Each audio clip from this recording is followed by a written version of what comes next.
क्या है? बल क्या है? बल।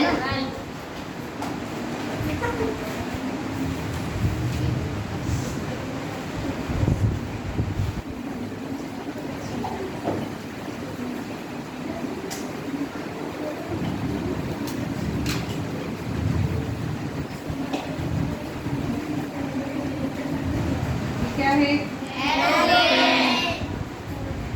एरोप्लेन है ना? लग रहा है एरोप्लेन जैसा?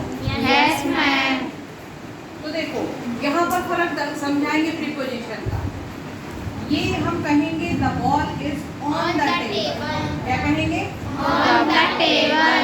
ऑन जब कोई वस्तु किसी चीज के स्पर्श में होती है, जैसे ये टच कर रही है टेबल को, Yes. और टेबल को क्या कर रही है? टच। जब कोई चीज किसी वस्तु पे रखे जाने पे उसको स्पर्श करती है या टच करती है तो हम ऑन की स्थिति बताते हैं।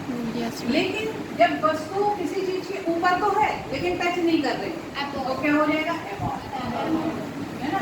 तो ये अबव हो गई। ठीक है, स्थिति वही है अभी भी। The lamp is on the table, above the table.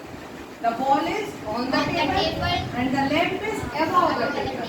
लेकिन अब कोई वस्तु यदि और ज्यादा ऊंचाई पर है और गतिमान अवस्था में है तो हम इसको कहेंगे over. The aeroplane is over the table या ओवर द बिल्डिंग। ये टेबल किसी बिल्डिंग में होगी ना? Yes. तो द एरोप्लेन इज, अब जैसे ये पूरा जो है ये किसी एक बिल्डिंग में होगा, बिल्डिंग का कमरा है, मान लो ये छत है, तो अब हम क्या कहेंगे? The aeroplane is over the building. आगे तीनों में अंतर समझ में आया? मतलब हम जो चीज टच हो रही है वो ऑन है, जो चीज टच नहीं हो रही लेकिन थोड़ी सी ऊंचाई पर है Yes. वो है अबव, एंड जो चीज बहुत ऊपर है और मूविंग चल रही है उसको हम कहेंगे ओवर। ओके, आगे समझ में? Yes ma'am.